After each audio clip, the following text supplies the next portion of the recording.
नमस्कार साथियों, एक बार फिर मैं दीपंकर समझदार चार्टर्ड अकाउंटेंट, आपका दोस्त और बिजनेस ग्रोथ एसोसिएट। ये प्राइवेट सिक्योरिटी लाइसेंस कैसे लेना है, आज उसके ऊपर हमारे ये वीडियो है, बहुत इंपॉर्टेंट है। Filing application along with the documents, जो एप्लीकेशन का फॉर्मेट होता है उसको फिलअप करना है डॉक्यूमेंट के साथ में। एमओयू रजिस्ट्रेशन करने की जरूरत है किसी इंस्टीट्यूट के साथ में।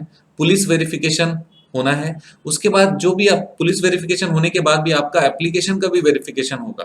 पुलिस वेरिफिकेशन किस लिए हो रहा है? वो व्यक्ति के लिए हो रहा है। एप्लीकेशन का वेरिफिकेशन डॉक्यूमेंट्स और बाकी जो भी कंडक्ट और इंफॉर्मेशन आपने डाले वो सही है कि नहीं उसको देखने के लिए। उसके बाद आपको लाइसेंस इशू होगा, उसके बाद आपको काम शुरू करना है, राइट। नेक्स्ट है रजिस्ट्रेशन प्रोसेस क्या है, क्वालिफाइंग डॉक्यूमेंट्स क्या है। सबसे पहला तो pan card, tan number, GST का रजिस्ट्रेशन कराना आपके लिए नितांत आवश्यक है, तो पहले जीएसटी का रजिस्ट्रेशन करा लीजिएगा। इसमें से कोई भी चीज में आपको दिक्कत होती है तो आप कमेंट में डाल सकते हैं। नेक्स्ट है प्रोविडेंट फंड का रजिस्ट्रेशन होना चाहिए, ईएसआईसी का रजिस्ट्रेशन होना चाहिए। रजिस्ट्रेशन होना चाहिए मींस ये रजिस्ट्रेशन के डॉक्यूमेंट लगेंगे ही लगेंगे। तो एक बार फिर से बता देता हूँ, पैन कार्ड लगेंगे, टैन कार्ड लगेंगे, जीएसटी लगेगा, पीएफ लगेगा, ईएसआईसी लगेगा, और शॉप लाइसेंस होता है वो शॉप लाइसेंस भी लेना पड़ेगा। इनकम टैक्स रिटर्न की जरूरत रहेगी, जो कि चीफ रहेगा, जो चीफ है उसका इनकम टैक्स रिटर्न लगेगा। ये जो सेकंड पॉइंट है एमओयू विद ट्रेनिंग इंस्टीट्यूट, तो यहाँ पर क्या करना होता है कि ट्रेनिंग इंस्टीट्यूट के साथ में जो ये प्राइवेट सिक्योरिटी लाइसेंस लेना चाहता है उनके साथ में मेमोरेंडम ऑफ अंडरस्टैंडिंग रहना चाहिए, ताकि हमारे जो स्टाफ है वो स्टाफ वहां पर सीख पाए या फिर सीखे हुए स्टाफ हमारे पास आ पाए, क्योंकि वैसे भी बिना ट्रेंड वाले स्टाफ को आप ले भी नहीं सकते हो। Next point police verification. एक एप्लीकेशन देने की जरूरत रहती है फॉर्म 1 पे, जो कैंडिडेट देने वाला है, और कैंडिडेट का फर्म ऑर्गेनाइजेशन रिलेशनशिप, इससे रिलेटेड जो सेपरेट चेक स्ट्रक्चर है उसको भी पूरा देना पड़ता है, और जो चीफ है वो चीफ का भी डिटेल देना पड़ता है। तो क्या होता है, पुलिस वाले उस सारे डॉक्यूमेंट के साथ में उस व्यक्ति के बारे में जानकारी लेते हैं, उसके चीफ के बारे में जानकारी चेक करते हैं कि कहीं पर उनके नाम पे कोई भी केस या किसी प्रकार का कुछ इंफॉर्मेशन, नेगेटिव इंफॉर्मेशन तो नहीं है कहीं पुलिस थाने में। नेक्स्ट पॉइंट है एप्लीकेशन फाइलिंग। जो पीएसएआरए एप्लीकेशन है उसको कंट्रोलिंग अथॉरिटी एक्सेप्ट करती है, उसको चेक करने के लिए प्रिपेयर करती है, और ये कब हो पाता है, जब पुलिस के वेरिफिकेशन कंप्लीट हो जाती है, उसके बाद ऐसा वो चेकिंग के लिए तैयार रहते हैं, आगे एप्लीकेशन की फाइलिंग हो जाती है।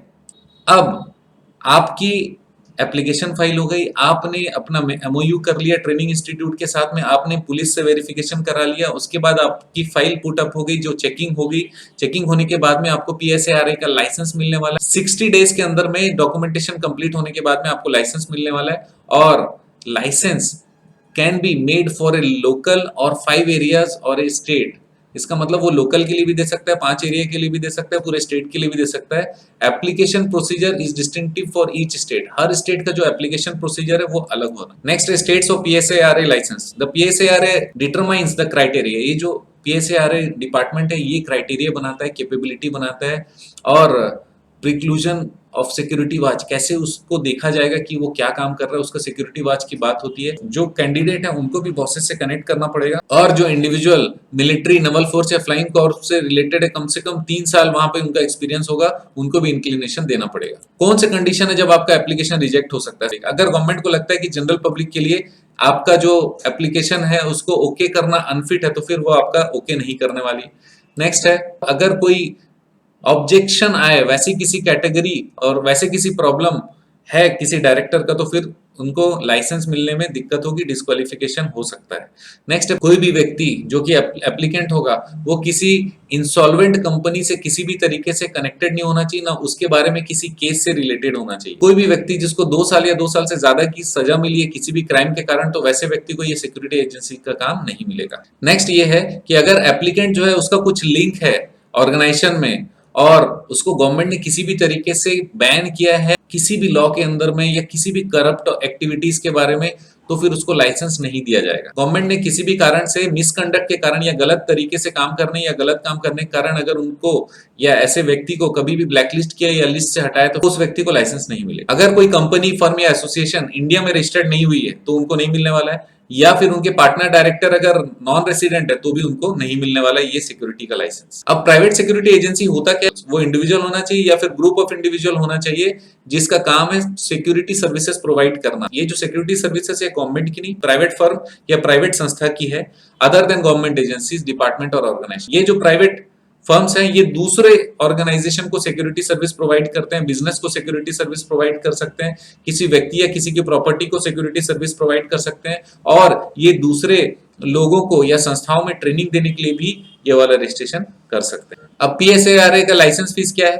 अगर एक ही डिस्ट्रिक्ट में ऑपरेट करना है तो 5,000 रुपए, एक से ज्यादा डिस्ट्रिक्ट में ऑपरेट करना है तो 10,000 रुपए, और पूरे स्टेट में ऑपरेट करना है तो 25,000 रुपए। आसान है। अब गाइडलाइन कैसे, रिन्यूअल करना है तो पीएसआरए लाइसेंस 5 साल के लिए आपको दिया जाता है। उत्तराखंड और छत्तीसगढ़ में केवल 1 साल के लिए देते हैं, बाकी सारे स्टेट में कितने साल के लिए देते हैं, 5 साल के लिए। तो लाइसेंस एक्सपायर होने से पहले उसको रिन्यूअल का प्रोसेस करना पड़ेगा। उसके लिए इनको रिन्यूअल का एप्लीकेशन देना पड़ेगा, जो कि एक्सपायरी के 90 दिन के पहले आपको एप्लीकेशन देना पड़ेगा, एक्सपायरी के बाद नहीं।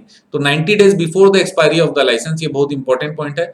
और एप्लीकेशन जो रहेगा उसके साथ में अलग अलग डॉक्यूमेंट जमा करने पड़ेंगे अंडर सेक्शन 6, 7 एंड 11 ऑफ पीएसआरए, और प्रिस्क्राइब्ड फीस भी आपको देनी पड़ेगी। कंप्लायंसेस क्या क्या करने पड़ते हैं पीएसआरए का, जितने भी प्राइवेट सिक्योरिटी एजेंसीज हैं उनको सुपरवाइजर हायर करना पड़ता है, ताकि वो ये जो काम है ये पूरे काम को सुपरवाइज किया जा सके। जो भी सिक्योरिटी गार्ड्स वहां पर अपॉइंट किए जाते हैं उनको ट्रेनिंग भी देना पड़ता है। एक्स डिफेंस वाले, मतलब डिफेंस में जो भी रहे होंगे उनको पहले प्रायोरिटी देना है, जो वहां से नौकरी छोड़कर आए होंगे। पीएसआरए रूल्स के अनुसार जो भी क्राइटेरिया, क्वालिफिकेशन, डिस्क्वालिफिकेशन है, ये 100% फॉलो करने की जरूरत है private security agencies. Private security agency regulation act के अनुसार में यूनिफॉर्म का पॉलिसी बहुत स्ट्रिक्ट है, यूनिफॉर्म होना ही चाहिए जो भी हमारे प्राइवेट सिक्योरिटी एजेंसी गार्ड्स या जो एम्प्लॉइज हैं उनके लिए। ये था किस तरीके से हम लोग रजिस्ट्रेशन करें, कैसे रिन्यूअल कराएं, और हम लोग इस पे काम करें, ऑपरेशन क्या है और कंप्लायंसेस क्या है। तो दोस्तों बने रहिएगा मेरे साथ। आपकी क्वेरी और कमेंट नीचे जरूर डालिएगा। आप जानते हैं मेरा मिशन है हमेशा आप लोगों की मदद करना और समय पर सारी जानकारी देना। बहुत बहुत धन्यवाद। आपका दिन शुभ हो।